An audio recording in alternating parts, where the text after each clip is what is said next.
Ito yung iluluto namin ngayon, oh. Ang laki! Balo! Oh, ito yan. Wow! Oh, Baluluwi. balo. Natikman ko ito sa Palawan. Nasanay na po silang kumakain dito. Which is that's what we want, mga farmer. At sana dito na lang silang mag-meeting. At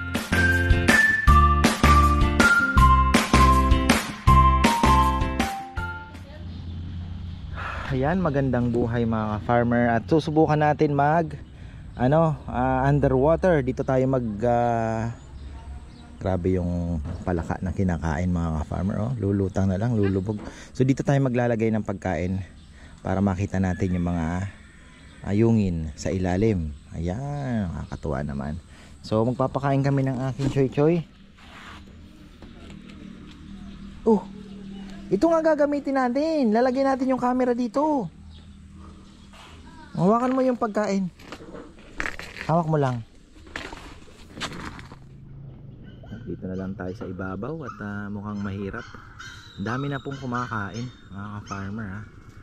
So natuto na sila, pero parang talagang slow grower sila. Malalaman natin yan. May itim eh. Ayan, oh, may itim, may kakaalaman yan.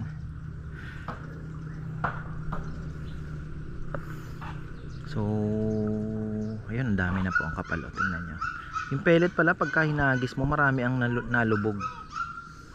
Marami ang lumulubog.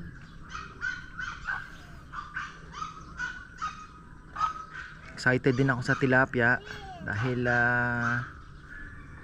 mas mabilis po yung lalaki. Baka po ano na ba ngayon, August, no? September, October, November, December, makakakuha na tayo. December may ano na tayo. Pagka nagtuloy-tuloy po ang pakain natin, meron na tayong makukuha dyan. Ayun, oh, kapal nung ayungin. Dami. Ilang gaanong makita. Pero yan, tututukan natin yan. I-try natin mag zoom. To zoom natin. Para silang mga snatcher lang. Ayan, oh. Kitang kita naman dito. Marami, makapal po. Ayun, oh. Oh, fish, ano yan?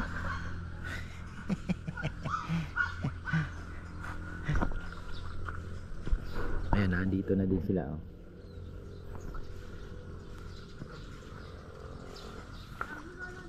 Hinahabol lang natin, tumaba lang kasi mga payat po talaga. Kaya lang, yun nga, sana naman lahat makapunta dito, no, para makakain. Kaya lagi ako naghahagis, hindi ko po inaalisan ng pagkain kasi para masanay sila dito lagi. Kaya lang, ang lawak po ng fish pond. Kanina nga meron ako nakita doon, nag-spray ako ng fish amino acid. Marami nakita ko doon sa may gilid ng pader, yung sa retaining wall, kumakain po ng mga lumot. May ikot na sila eh. So happy naman ako dahil hanggang ngayon buhay pa, awa ng Diyos. O yung mga nagsabi na hindi mabubuhay, ano na, kumbaga mali sila. So shoutout pala kay Tita Aida. Sabi nga ni Tita Aida, ay nako ka farmer, wag kang maniwala sa mga sabi-sabi. Kasi kami nung bata kami, sabi niya, ang pagkain namin ayungin, napakarami daw sa mga ilog-ilog lang na actually yan ang pinaka ano, sabi niya, kasi nung una wala kaming pambili ng mahal daw yung ano daw ang nangyayari sa mga ito. So ayun, yung ayungin ang pinaka cheap na makukuha. Ang dami niyan. Ngayon lang, sabi niya, hindi ko alam kung ano nangyari, bakit nawala. Nabubuhay yan, sabi niya. So ayun po ang ano, kaya happy naman tayo dahil kahit papaano, yun na lang, gaantay na lang tayo kung gaano natin mapapalaki yan. Ayan, oh, sa aking observation mga farmer, kasi kanina pa ako dito, different sizes na yung kumakain. So ibig sabihin, halo na yung luma at saka yung bago ay kumakain na. So malay natin yung mga unang hinulog natin, kung may nakasurvive doon, kumakain na rin, plus yung bagong dating, yung kararating lang kumakain na din kasi dalawa na ang kulay at the same time yung sizes po nila magkaiba na. Kasi yung pangalawa halos same size po yun, malalaki. So ayan, mga maitim na andyan kumakain. Plus meron pong mga maliliit, ayun, mga maliliit kumakain din. Medyo lighter ang kulay nila. So ibig sabihin kumakain na rin po yung mga maliliit at yun naman ay isa sa mga pinagpapasalamat natin dahil kumakain na rin po.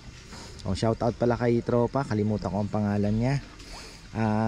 Laguna Lake Fingerlings, nanonood yun. Brother, ayan, kumakain na yung dinala mo. Kitang kita naman dito sa na different sizes kasi yung second batch yung galing Bai Laguna, mas malalaki yon at may itim. Eto meron na tayo nakikitang mas silver, mas lighter ang color na mas maliliit. So yun na yun, yung mga mo dala. At ayun, sana naman ay lumaki-laki naman ng mabilis. Target ko yabang Di syempre nakita natin na ganun di ba, may pagkain. So malay natin tayo. Kapagpalaki tayo ng ganun. Pero kung wild naman, most likely at kung makakasurvive sila dito, may lalaki siguro dahil di ba? So yun po yung natin. Basta mabuhay lang sila ng tuloy-tuloy. At sa tingin ko so far yung temperature natin okay naman. Yung summer na lang po kasi most likely naman hanggang December ganito ang temperature natin tataas pa ng tubig, so mas okay. May kangkong tayong may protection na andyan. O most likely okay tayo. Summer na lang po ang medyo niyan. Mas malamig ang tubig pagdating po ng January hanggang March. So mas favorable sa kanila. Summertime na lang po talaga ang medyo questionable. So may mga solusyon naman tayong naiisip diyan. Kaya ayun, isang magandang libangan din at papasaya sa puso natin mga farmer. We need something to do na, 'di ba? Na kailangan meron tayong mga nagpapasaya, libangan para hindi tayo ma-bored. 'Di ba? So, ayun. Marami ako dito. Sa mga halaman ko lang, orchids, 'di ba? Kalapati, pa ba, ang dami nating libangan. Yung mga nyug na 'yan, mga farmer, pag tinitingnan ko lang, nako, saya ko na. Kita ko na lumalaki. At sabi ko nga kay Kong mag-fertilizer na ulit tayo after ilang linggo kasi ngayong maganda basa ang lupa para makakain ng maigi yung nyug natin. At pagdating ng summer, papagawa tayo ng drip irrigation dyan para at least lagi pong basa yung lupa sa mga nyug kasi medyo nahihirapan sila. So ayun, yung mga plano natin. Andyan si Kung mamaya papalipat natin yung orchids at medyo nahihirapan sa init. Alam mo, isang oras na ata ako dito tulala, tinitingnan ko yung mga isda kumakain. Ito yung iluluto namin ngayon ang laki, balo. Ito yan, wow. Balo. Natikman ko ito sa Palawan. Yung alam mo yung yung nakaprito na bebe. Tapos sinabi ko na wala na akong sinigang. Ito na lang pwede. Sige, sabawan niyo na lang po. Masarap, laki. Meron mga maliit-liit nito. Medyo ipiprito muna. Pwede rin, mas masarap. May buhangin pang mga kasama yan dahil hirap bingitin nito. Talagang lumalaban yan. Pana ata? Hindi, yung pana yan. Hindi, kasi kinakawit nila yan. Pagka nahuli na yung malapit na, gaganon nila. Ayan. Quick update lang tayo. Baka sabihin nyo hindi ko na pinakita kung anong resulta. Ayun, kulang pa po sa amin. Ang lasa po ng balo ay white meat po siya, mga farmer white meat siya. Ayan. Na hindi nalalayo sa tanigi. Pwede siyang ikilaw siguro.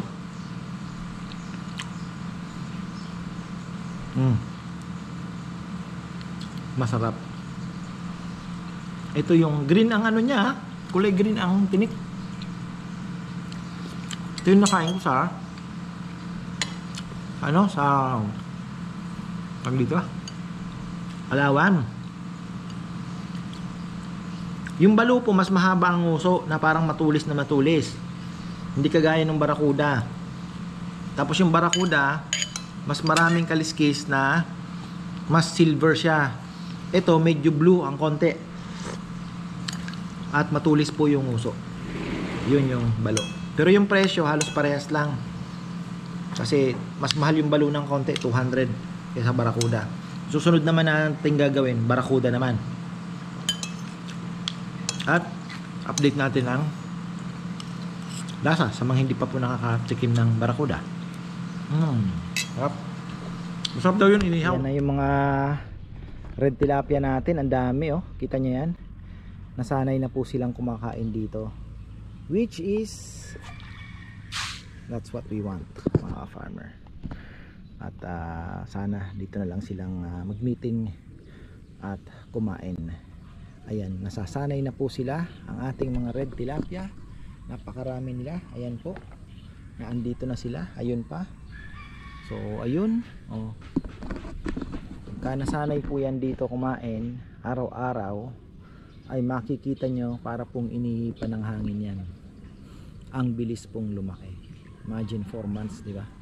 3 to 4, 4 months to 5 months, marketable size na po yan. Nasa 3, 4, 5 ganyan, 3 piraso 1 kilo. So kung mapapalaki pa natin ng kaunti, kalahating kilo, size 2, yun ang maganda. At pagka pinalaki-laki pa, ay may 1 kilo. Ayan po. Tapos yung ayungin, makikikain na rin po dyan. Ang bilis lumaki. Nagulat nga si Nel, sabi niya, ano Nel, ang bilis lumaki. Oh, sabi niya, dumating yan dito kuya, ano lang eh, parang maliit pa sa dahon ng ipil-ipil. Pero ngayon, parang yung ayungin na dinala nung yung silver nating ayungin, halos ganyan na po kalalaki. Ang bilis, ano? Lalo na pagka nasubo na po nila yan, yung feeds natin, talagang maisubo na nila.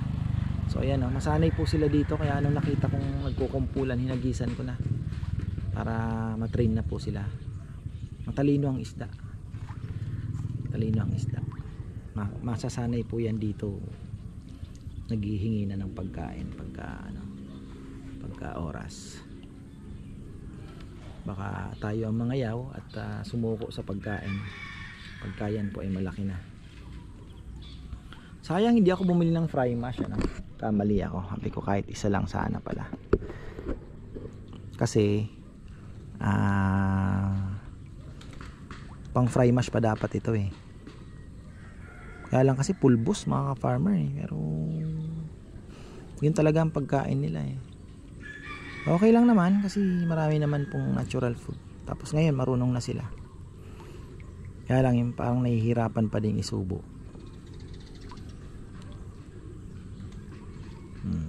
Tapos nilalaro-laro na nila yung mga duckweed.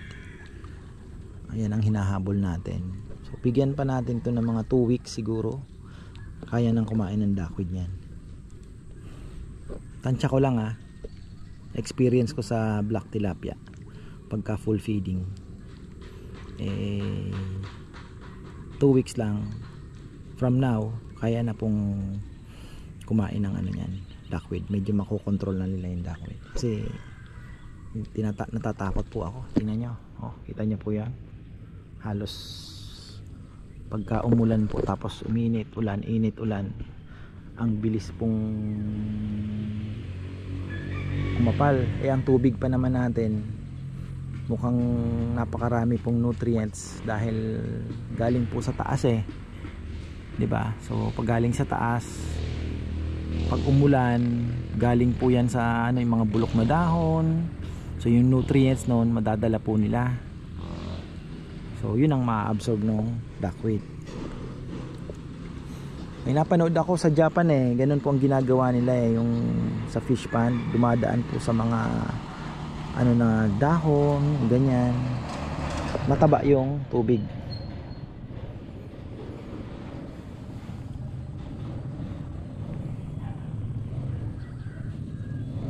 bilis lumakit eh. Parang nag-enjoy tuloy ako sa red tilapia, makita ang ganyang kalalaki oh. Kala mo koi lang ano.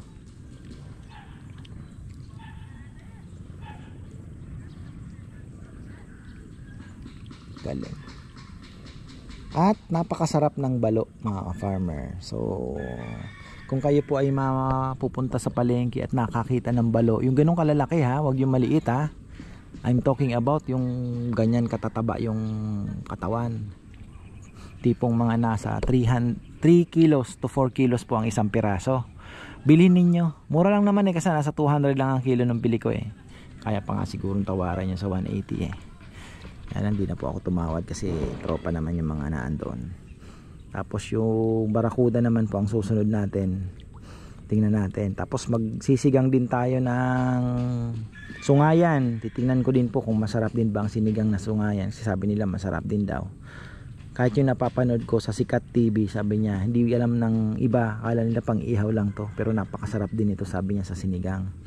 So ganun din po yung lipstickan, masarap din daw pong ipaksiw. So susubukan natin yan. Makita natin para at least kakaroon din po kayo ng idea sa mga isdang, di ba? Mga kakaiba. Yung iba hindi po kasi familiar sa mga ganun. Actually ako, ngayon lang po ako nag-explore kasi hindi po talaga ako, kumbaga, dati yung sungayan hindi ko man pinapansin, hindi ko alam eh, di ba? Hindi ko alam. Pero sabi nga ni Ray noon, masarap yan, hindi mo man pinansin yan. Ngayon tamo, sarap, di ba? Sabi niya. So, ayun po. Kaya ngayon, tubukan natin bumili ng mga isdang hindi tayo familiar, and then tanong natin kung ano ang pwedeng luto at i-review natin. So, yun po yung mga susunod namin na gagawin. At nagpapagawa po kami ng pang outdoor cooking dyan para yung mabibili namin mga isda na kakaiba, iluluto din po natin dyan. Makita nyo kung paano linuto at i-review natin kung according to our panlasa at judgment mga ka-farmer. So depende na yon, di ba? Kung ano yung panlasa namin, judgment namin, subukan nyo na lang kung totoo o hindi, diba? Honest lang naman yung gagawin natin. Wala naman tayong hindi naman tayo binabayaran, diba? Ang inaano lang natin is ma-explore yung diba, yung mga isda. So yung balo masarap, parang gusto ko ang sa susunod bibili ako, try kong mag kinilaw na balo. Mukhang masarap din kasi nakita ko ano siya white meat siya, para siyang tanigi ang lasa mga farmer. Halos ganun po ang lasa na soft at malambot yung karne niya, white meat. Hindi kagaya ng tuna na medyo matigas ang tuna, di ba? Tapos yung ano madugo pa yung tuna lalo na yung yellowfin, okay, white meat yun pero yung ibang tuna, yung skipjack, di ba, yung gulyasan na tinatawag, madugo po yun talaga. Ayan, yung kwentuhang isda mga farmer, di ba? So ayan, ang galing ng mga palakang hinuhuli nila. Nakalutang sa tubig mga farmer, ang tibay. Tingnan nyo, nandun kasi ako, hindi ko maano saan ba yun, lokong yun, ayun yung gumalaw na yun, tingnan nyo, nakalutang sila, relax na relax. Mas matibay to, yung kinakain po yan na palaka, pero marami doon po nag-aanohan doon pagka nagpupulasan pagka pumunta ka.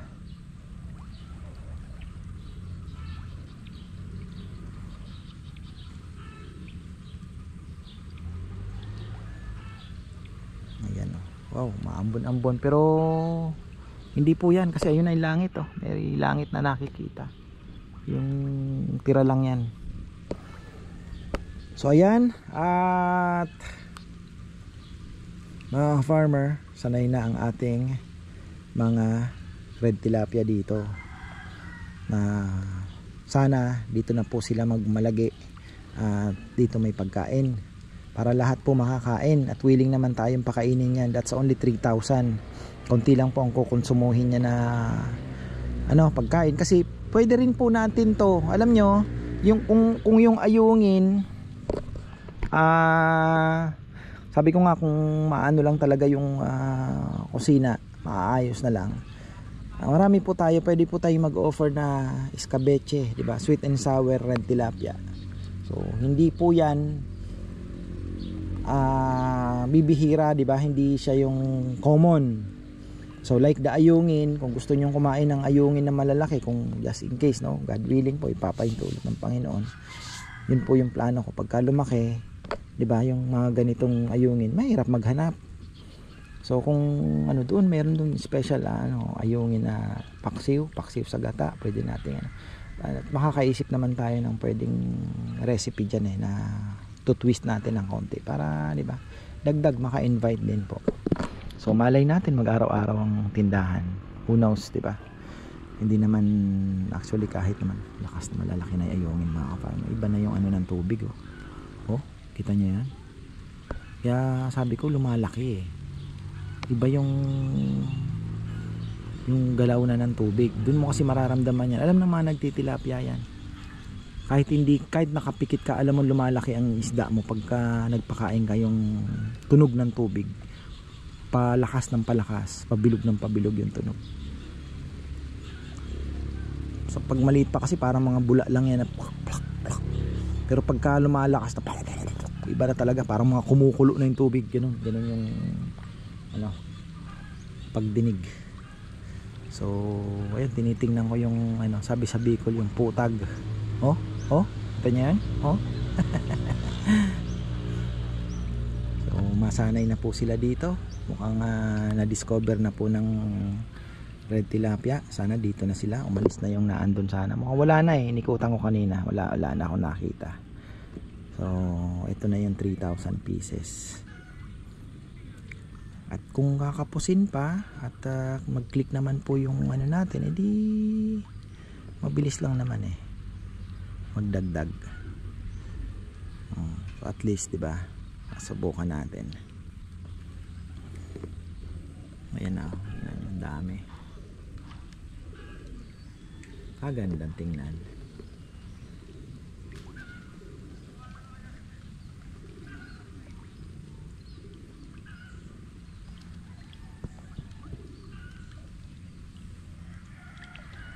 Malalaki na talaga. Tutuwa ako eh.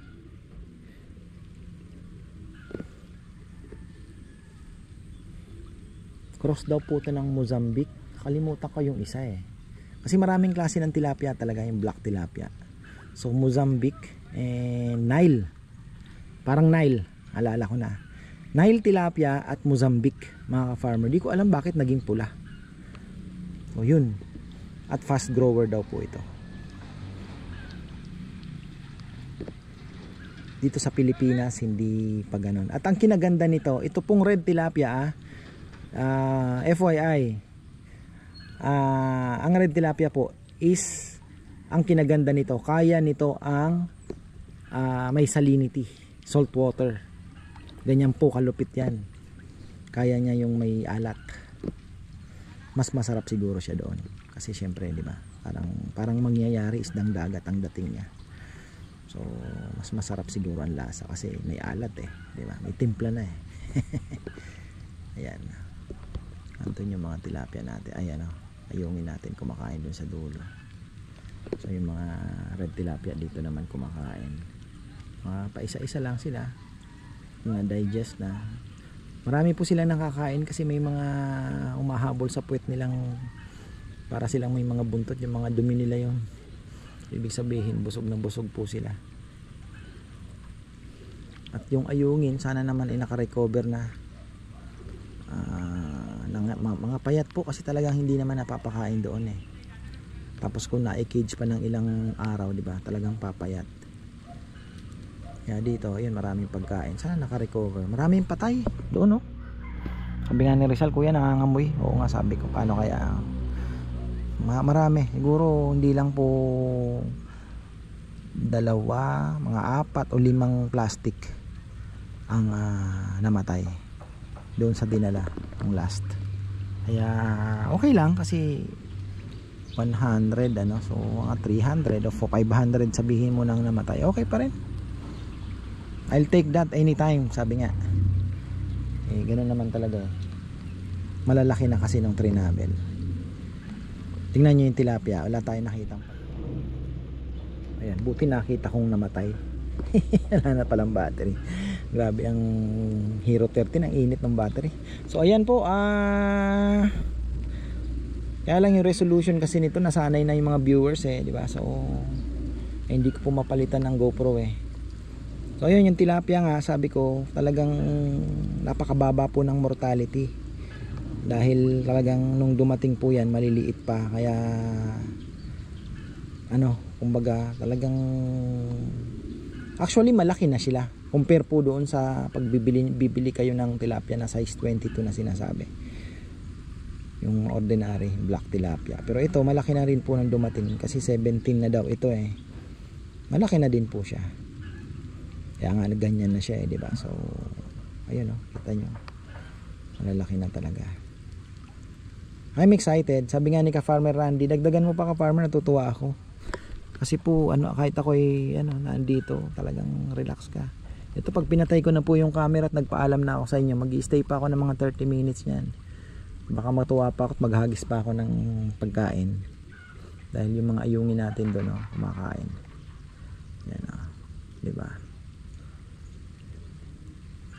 Ayun pa yung grupo. Ay, nakakatuwa. So bangus hindi na nagparamdam yung ino-orderan ko ng 1,000 I'm willing to si Bebe willing to risk para lang daw sa excitement ba nga naman, di ba? Biningwit mo bangus na andyan, sarap nga naman ang pakiramdam pero alam ko medyo maselan po pagdating sa oxygen ng bangus pero kung 1,000 lang naman, I think okay lang po. Wild lang sila, di ba? So siguro yung may go signal tayo ni Commander, di ba? Why not?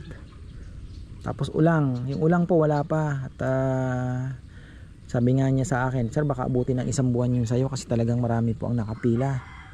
So okay lang naman po ako, willing to wait naman ako, wala naman akong ibang makukuhanan ka ako. Ay ang bibigyan niya naman hindi na makakain ng predator dahil ganyan nakakahaba. So ayun po, hopefully ay mag-success din tayo doon. Marami tayong makikita dyan, magbibilad doon sa gilid po ng mga ulang. Kaya excited din tayo sa ulang. So ayan po muna mga ka-farmer. At pasensya na kayo, wala na tayong mai-content at eto lang. At ito po ang aking daily activity. Kaya sinishare ko po sa inyo yung ating ganoon talaga. Ang importante masaya ka. 5 years na rin po tayo sa YT, kaya minsan 'di ba yung gigising ka na naman kaya 'di ba? So mahirap din at napakarami na rin pong biyayang natanggap, 'di ba? So kaya nagfo-focus na rin po ako sa business at anytime pwede na rin po tayong alam niyo na magpaalam, pero hangga't meron pa namang napipiga naandyan pa rin naman po kami at parang hinahanap mo na rin. Sabi nga ni Chess ng Team Canlas, mahirap alisin ka farmer kasi yun na yun sabi niya hahanapin mo. So oo nga, sabi ko. Syempre yung mga market adventure natin naandyan pa rin naman po. So ayun, at may napipiga pa naman. Hindi pa naman po tayong ready na mawawala. Malaking tulong pa rin po talaga. So ayun, maraming salamat sa mga hindi nagsasawa at naandyan. Kaya ako naman po, lagi naman po akong alam niya, nag-iisip din ng ibang pwedeng, di ba, para hindi kayo maboard. Kaya nga ito, pinupuno ko po ng mga plants, mga fruit bearing trees. Ayan, sabi ko nga kanina, umikot po ako doon, maglalagay kami ng mga saging pa. May orchids tayo, mayroon tayong mga mga green veggies diyan. So, tapos may business part din tayo, may construction, 'di ba? So, hopefully ay magtagal-tagal pa. At ito na naman, kakaabangan na naman natin 'to, 'di ba? Red tilapia, papalaki natin at may bibilin po akong bangka. Sasama ko kayo mamingwit diyan sa gitna. O, 'di ba? So, medyo exciting naman 'yan. Diyan po tayo mamimingwit sa gitna. Up close and personal. So by hand na, wala na pong rod, by hand ang gagawin nating pamimingwit. Baka kasama ko si Naynay, kaya lang baka mahulog kami ano. Wag na, malikot yung bata eh. Si Rowan pwede siguro, o baka matakot din. Chichi, baka pwede na. So ayan, marami pong salamat at magandang buhay.